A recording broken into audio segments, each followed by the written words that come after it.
ISEP lo que intenta es cubrir un hueco, una carencia, una falla que hay en nuestro sistema educativo, también en el sistema cultural, ¿no? Nos dimos cuenta de que había mucha gente que pasaba por todo el sistema educativo, tanto el obligatorio como por el universitario, carecía luego de las herramientas para entender verdaderamente el mundo actual, para conocerlo, para conocer el mundo, y las herramientas también para luego ser capaz de actuar en él, porque lógicamente el sistema no les ha proporcionado las herramientas para entender lo que pasa, ni para oponerse a ello. Era imperativo crear algo de tipo académico, de tipo formativo, que tenga este carácter fuertemente crítico con lo que está pasando, que no sea meramente un aprendizaje, cómo te las tienes que arreglar en el mundo de hoy para ganar más dinero o para tener una mejor posición social. No. Vas a embarcarte en una lucha y por lo tanto yo a estos que quieren hacer este regalo o esta inversión les haría pensar sobre todo cuál es la vocación que tiene este chaval, porque si es una vocación de cambiar las cosas en España, de que está preocupado por España, por lo que está pasando, este es verdaderamente su máster.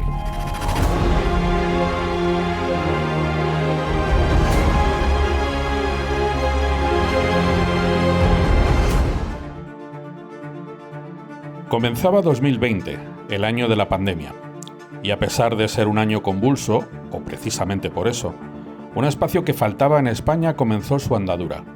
Un espacio capaz de poner en común las ideas con la formación, los principios de civilización que sostienen la batalla cultural de nuestro tiempo, con los conocimientos necesarios para poder llevarla a cabo. Este proyecto se llamó y se llama ISEP, Instituto Superior de Sociología, Economía y Política, y por su sede de Madrid han pasado ya 6 promociones de alumnos que han podido disfrutar con profesores de primerísimo nivel. Primeros espadas que, además de un altísimo nivel académico, se caracterizan por defender la verdad al precio que cueste en un mundo que invita casi a diario a esconderse para ser políticamente correcto y no sucumbir a la dictadura progre. Para hablar de todo ello, tenemos hoy en Clave Nacional, en Bipartidismo Stream, al profesor universitario, doctor en filosofía, escritor y director académico de ISEP Madrid desde 2021, si no me equivoco. Buenos días, Miguel Ángel. Hola, buenos días, ¿qué tal? Gracias por estar con nosotros. Al principio hemos comentado el dato. El proyecto se llama ISEP, pero vamos a intentar explicar para nuestros espectadores qué es ISEP y cuáles son sus principales objetivos. Pues ISEP lo que intenta sobre todo es cubrir un hueco, una carencia, una falla que hay en nuestro sistema educativo, también en el sistema cultural, ¿no? Porque la verdad es que, claro, están muy vinculados y la falla es la de ser capaz de captar. Nos dimos cuenta de que había mucha gente que pasaba por todo el sistema educativo, tanto el obligatorio como por el universitario, y sin embargo carecía luego de las herramientas para entender verdaderamente el mundo actual. Las herramientas en dos sentidos, las herramientas para conocerlo, para conocer el mundo, y las herramientas también para luego ser capaz de actuar en él, para ser capaz de que aquellos que no estamos de acuerdo con la ruta que ha emprendido por voluntad de unas élites que son minoritarias pero muy poderosas y que por tanto son las que están marcando nuestra sociedad actual, los que no estamos de acuerdo con esa ruta que se nos ha hecho emprender y queremos tomar otra ruta, bueno, pues nos dábamos cuenta de eso, de que había mucha gente con esta misma sensación, pero que era imperativo, porque lógicamente el sistema no les ha proporcionado las herramientas para entender lo que pasa ni para oponerse a ello, era imperativo crear algo de tipo académico, de tipo formativo, para a todos aquellos que querían, como digo, reunir un montón de herramientas. Y eso es lo que es ISEP. Podríamos resumirlo como una especie de arsenal de herramientas donde además entrenamos en esas herramientas para entender el mundo de hoy y poder cambiarlo. La verdad es que la nómina de profesores, lo decíamos hace un momento, es realmente llamativa, espectacular, diría yo. El nivel en cada una de las áreas de conocimiento que se imparten es extraordinario. ¿Es este, a tu juicio, o por los estudios que habéis realizado, el aspecto que más valoran los alumnos? Sí, yo creo que uno de los problemas precisamente del sistema educativo estándar, sobre todo se nota mucho en el universitario, es que se ha olvidado de que en realidad consiste fundamentalmente de dos cosas. Cualquier ámbito educativo es fundamentalmente dos cosas, todo lo demás es accesorio. Gente que quiere aprender gente que quiera enseñar. Luego ya las tecnologías, pues está muy bien, claro, yo soy el primero que las usa. Los administrativos, pues lógicamente también habrá que organizar las cosas y recaudar el dinero y hacer las matrículas y hacer un papeleo. Bien, es verdad que cuanto menor sea mejor.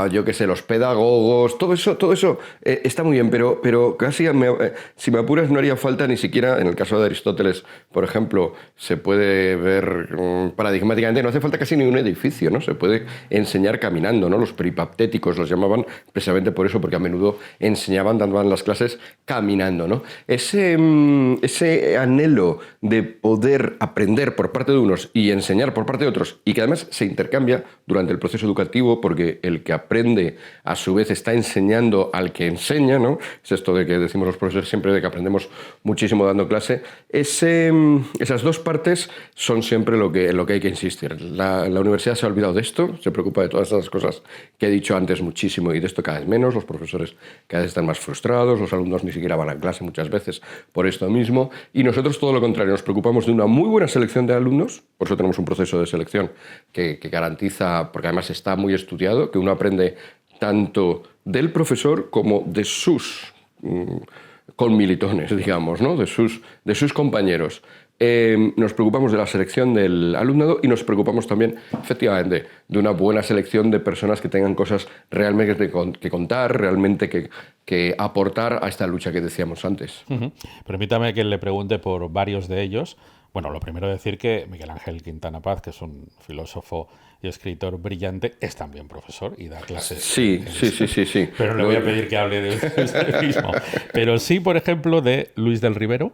Sí, ¿qué podríamos decir? Bueno, yo creo que es un muy buen ejemplo de eso, de una persona que ha estado en la más alta empresa de este país, en las decisiones más contundentes, pero que a su vez ha tenido siempre un fondo crítico, un fondo que va más allá de las meras decisiones de empresa, y que por lo tanto, y además es un hombre con una experiencia pues ya extraordinaria, y que por lo tanto puede aportar muchísimo.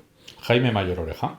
También es una persona ya veterana que ha pasado también por infinidad de labores. Es verdad que en su caso más de índole político, pero ha sido desde diputado autonómico, nacional, ministro, eurodiputado. Realmente conoce todo el panorama. Ha vivido, por lo tanto, lo que es el periodo democrático de España desde una posición privilegiada y desde una posición dura, que era la del País Vasco, y recordamos pues que ha sido una de las personas más amenazadísimas, y eso también imprime carácter, y por lo tanto estas dos facetas, ¿no? de conocimiento veterano y a su vez de su carácter de compromiso por España, que te lleva incluso a estar en peligro de muerte, y haber estado además en un ministerio tan sensible como del Interior, la verdad es un lujo contar con él. Uh-huh.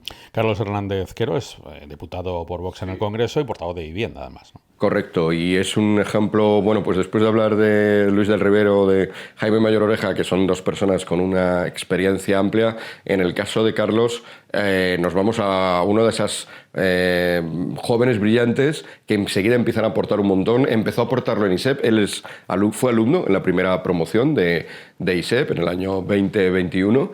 Y la verdad es que yo ahí ya era profesor, todavía no me había incorporado como director, pero ya sí que era profesor de varias clases, y además la verdad es que ya te dabas cuenta de que era una persona con muchísima formación y con las ideas muy claras. Y ahora, bueno, pues está como diputado, efectivamente, en un área tan imprescindible de abordar, aunque muchos no quieran abordarlo, o incluso parezca que quieran incrementar el problema por una especie de oscuros intereses, como es la vivienda. Eso nos afecta a todos, ¿no? Estamos todos damnificados a día de hoy por lo que está pasando ahí. Está aportando ideas muy buenas, las sabe transmitir con un espíritu joven, y por lo tanto todo ese bagaje, y por lo tanto aquí de nuevo pues ya sí que se parece a la veteranía que decíamos antes. Todo ese bagaje junto con el empuje juvenil hace que verdaderamente sea una gran aportación. Es también profesor de ISEP, Juan Carlos Girauta. Girauta, efectivamente, es bueno, para mí Juan Carlos es fundamentalmente un intelectual. Un intelectual, lo que pasa es que, como todas las otras personas de las que estamos hablando, muy comprometido con lo que le pasa en su país, ¿no? Un intelectual que no se queda pues en los departamentos esos universitarios un tanto cerrados en sí mismos, o que no se queda en su élite de intelectualoides más o menos que se retroalimenta a sí misma y ya está, sino que ha sido un hombre que ha querido aportar, ha vivido también en una situación muy peculiar, peculiar, que es la de Cataluña, una situación difícil en la que defender lo que significa España pues era duro, era complicado. Él no ha vacilado, tiene ese lado también de carácter ético admirable y por lo tanto en las clases de comunicación, que es en las que él participa, pues puede desde luego aportar, entendiendo la comunicación como algo que va más allá de cuál es el color del jersey que te pones hoy o cuándo tienes que elevar un poquito el tono de voz, sino entendiendo eso, entendiendo la comunicación como lo que tiene que ser la transmisión de un carácter y de una experiencia que en el caso de Girauta la verdad es que es un lujo tener. Otro gran intelectual y escritor de éxito, José Javier Esparza.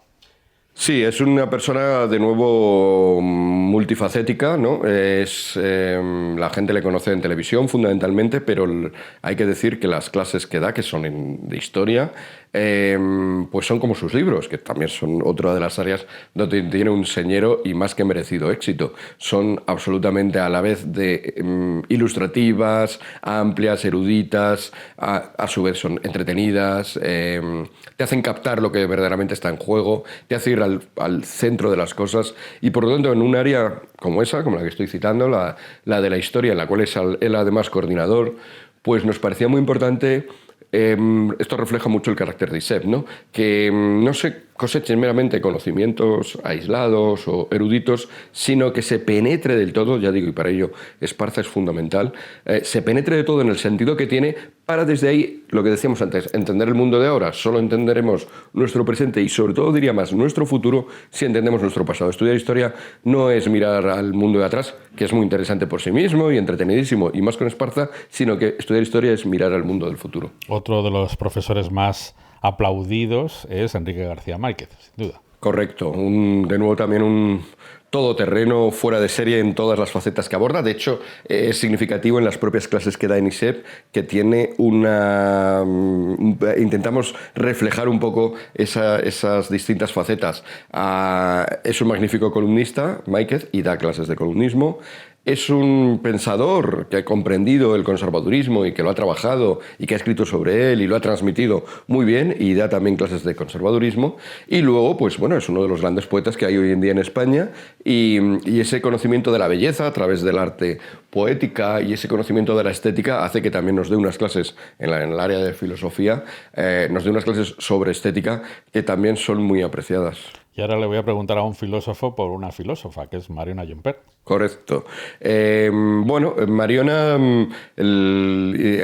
intenta hacer algo que es verdaderamente difícil y lo bueno es que lo consigue, que es trasladar esa filosofía seria, formada, es doctora en filosofía por la Universidad de Navarra y por lo tanto, bueno, pues tiene un bagaje ahí que le permite medirse con cualquiera que esté en un nivel académico alto, pero ya digo, aquí como lo que intentamos fundamentalmente es transmitir esto a todo tipo de personas y además para la acción, tenemos que jugar con eso, con personas que sean capaces de ese traslado. Y Mariona es justamente una de ellas. Es una de las que, ya digo, desde ese estado académico impecable, es capaz también, y lo hace además cotidianamente con sus columnas, que es otra de sus grandes facetas, con sus columnas en el debate, es capaz también de demostrar que la filosofía, aunque a los académicos nos gusta mucho usarla solamente para hablar entre nosotros, también te ayuda un montón a comprender el mundo de hoy. Y eso es un lujo. Y nos quedarían muchos más profesores, pero no tenemos tiempo para hablar de todo. Tenemos más de 100 profesores, en realidad, porque la verdad es que, bueno, tenemos varios programas y muchas áreas. Hemos hablado de historia, hemos hablado de filosofía, tenemos también áreas como las de comunicación, que también han salido, pero gestión, derecho, economía, son áreas en las que realmente, pues la verdad es que al final comprendes el mundo de hoy, geopolítica, en este caso el mundo de hoy en el sentido ese de global, que lo comprendes, sales comprendiéndolo de una forma que la verdad es que para mí mismo, como director académico, pues la verdad es que es un privilegio tener. Pero le voy a preguntar por el que para muchos jóvenes es uno de los mejores columnistas ahora mismo en la prensa española, que es Xiux. Correcto. Sí. También nos da clase efectivamente sobre eso, sobre cómo en el área de comunicación. En el área de comunicación nos centramos en la oral, que es verdad que es fundamental hoy en día y que además en España a menudo pues no se le ha prestado mucha atención. en el sistema educativo, pero también, claro, nos ocupamos del área de la literaria, de la escritura, y ahí tenemos a Hughes enseñándonos su oficio, ¿no?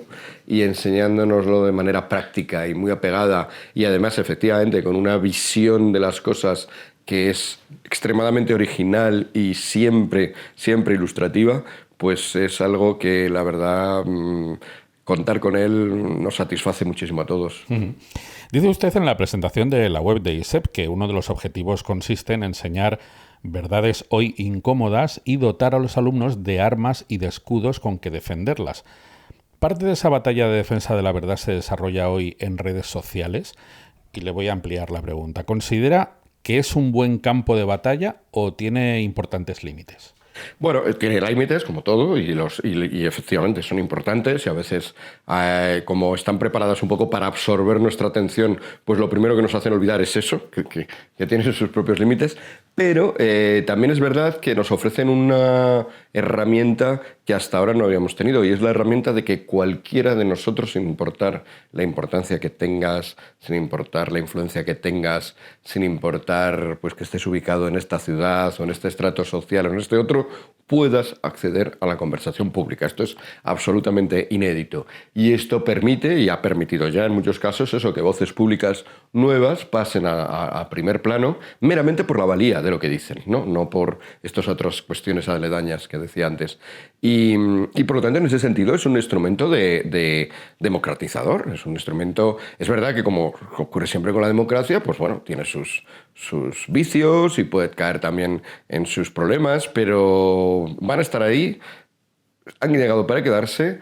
Lo único que cabe pensar de ellas es que se vuelvan todavía más influyentes, y porque por una cuestión de edad, pues es verdad que a lo mejor en ciertos estratos de edad todavía no lo son tanto, pero entre los jóvenes muchas veces superan de largo la influencia que puedan tener los medios de comunicación mainstream, la televisión, los periódicos convencionales, la radio convencional, y por lo tanto sí, es un campo de batalla que nos gusta entrenar. Es verdad que con una paradoja curiosa, que es un poco como el profesor de inglés que enseña inglés a un nativo. Le puede enseñar gramática, le puede enseñar trucos, le puede enseñar literatura, pero el hablar nativamente lo trae ya de casa el niño que es nativo del inglés. Lo mismo pasa con las redes sociales. Ya recibimos a muchos alumnos, sobre todo los más jóvenes, que ya son nativos de las redes sociales y por lo tanto se maneja muy bien allí, y lo único que les hacemos es ayudarles un poco, pues eso, como haría un profesor de literatura o de lengua, a formalizar eso y ampliar horizontes.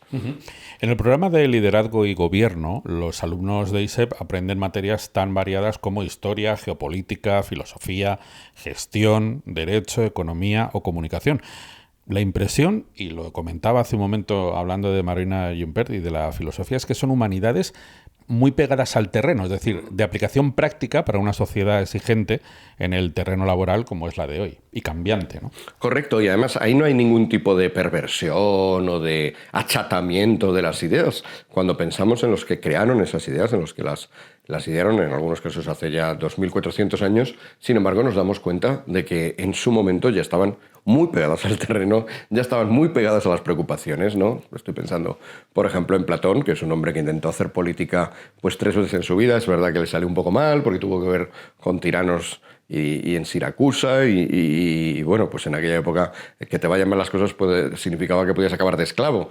Por suerte somos esclavos de otra manera, pero no de una forma tan directa. Por lo tanto, traer a Platón hasta aquí como si fuera una especie de flor disecada en una mampara de cristal que solo se puede admirar sería la mayor traición. La mayor fidelidad al rigor de Platón es precisamente conectarlo, y por eso hablaba antes de Mariona Gumper como un ejemplo muy bueno de filósofa que sabe hacer esto, conectarlo con nuestras preocupaciones actuales. Y eso es además lo que los alumnos inmediatamente se dan cuenta de que es el sentido verdadero de la filosofía.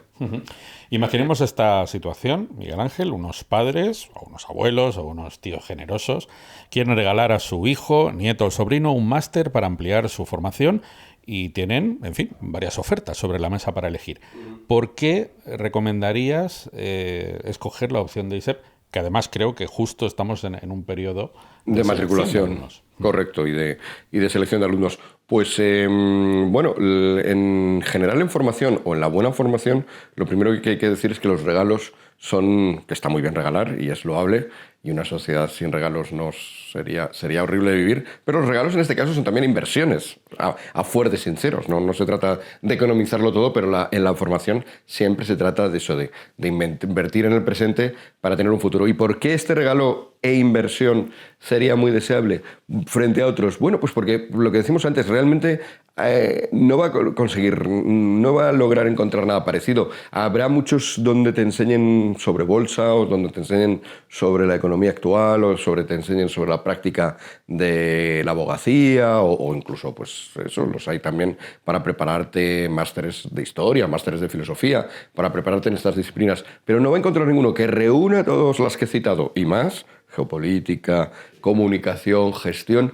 no va a encontrar ninguno que tenga eso, que las reúne todas esas y además que tenga este carácter fuertemente crítico con lo que está pasando, que no sea meramente un aprendizaje de cómo te las tienes que arreglar en el mundo de hoy, pues insisto, con fines que son absolutamente loables, pues para ganar más dinero o para tener una mejor posición social. No. Vas a embarcarte en una lucha y por lo tanto yo a estos que quieren hacer este regalo o esta inversión a sus hijos o a sus familiares más jóvenes o a sus amigos les haría pensar sobre todo en cuáles son las ilusiones, en cuál es la vocación que tiene este chaval, porque si es una vocación de cambiar las cosas en España, de que está preocupado por España, por lo que está pasando, este es verdaderamente su máster.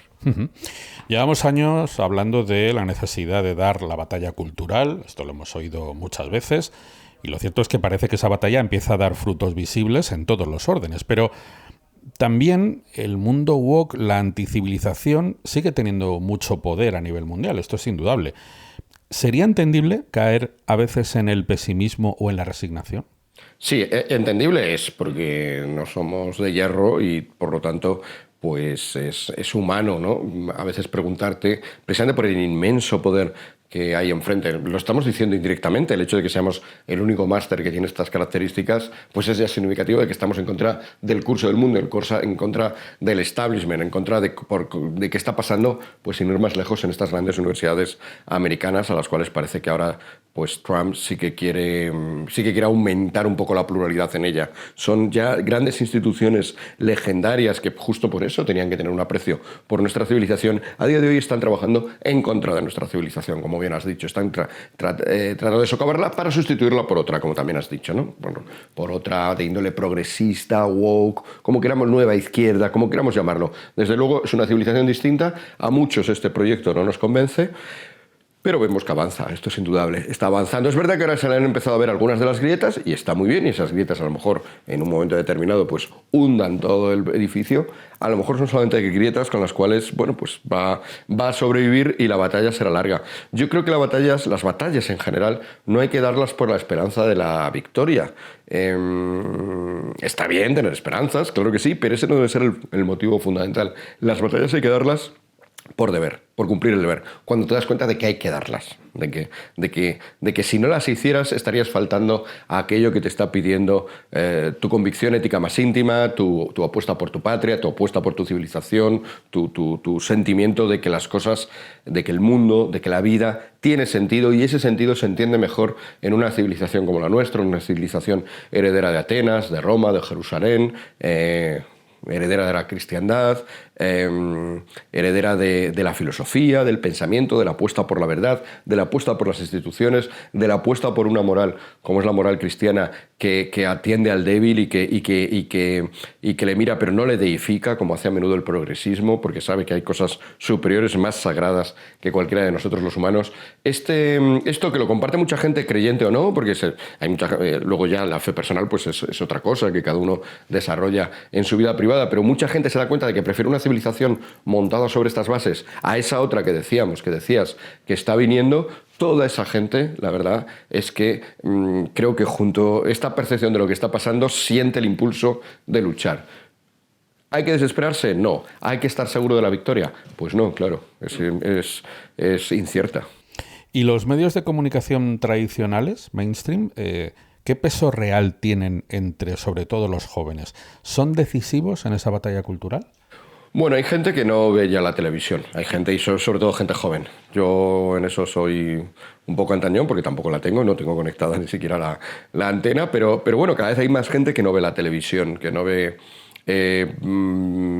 Tampoco escucho prácticamente radio porque me aburre la publicidad, me aburre que todo esté tan marcado, tener yo que depender tanto de lo que quieren unos periodistas contarme y otros no. Prefiero esa inmensa riqueza, esa inmensa pluralidad y por lo tanto esa inmensa libertad que nos dan los medios de comunicación alternativos. Los medios de comunicación alternativos que además son a menudo muchísimo más formativos y tienen un peso mucho más profundo que estos otros que decíamos. O sea que yo creo que, ahora bien, va a seguir ahí, va a seguir habiendo gente que cuando se siente, y es razonable incluso pensar así, que cuando llega a casa a horas muy tardías y está cansado, lo último que quiere es ponerse a decidir qué podcast escucha o qué canal de YouTube ve o qué... Entonces prefiere que se lo den hecho. Y bueno, eso es legítimo, ¿no? Es totalmente legítimo y está ahí. También es verdad que cuando utilizas los medios de comunicación de esa manera son más bien como una especie de relajante o de adormecedera, como te puedes tomar una copa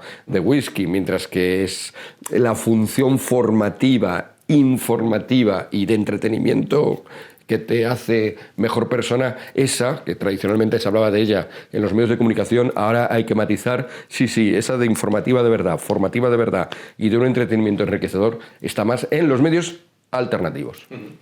Todos los jóvenes y todas las familias interesadas en hacer un curso, un máster de ISEP, tienen toda la información disponible en la página web, lógicamente. Correcto. ISEP tiene 2 S porque las siglas son de Instituto Superior de Sociología, Economía y Política, ISEP, ISSEP. Entonces, buscando en isep.es, ahí está, bueno, pues están muchos de los profesores que no hemos podido hablar porque hemos dicho que son muchos y algunos de ellos hubieran merecido, la mayoría de ellos hubieran merecido que lo habláramos largo y tendido, porque son personas también con una relevancia pública que cualquiera les conoce. Lo tendrán ahí, tendrán también la información, lógicamente, para inscribirse, tendrán también pues, los precios de matrícula, el proceso de selección, una pequeña descripción. No es complicado, consiste, avanzo ya, que es una entrevista en la cual corroboramos pues, que la persona está un poco en estas inquietudes que hemos comentado aquí, un currículum vitae, como en cualquier otro sitio, y una carta explicando por qué quiere hacer ISEP. No es más, es muy sencillito, porque ya digo, no nos va el papeleo, no nos van las complicaciones, nos va a ir directos a eso, a algo que es urgente, que es aprender cómo combatir y cómo conocer el mundo de hoy.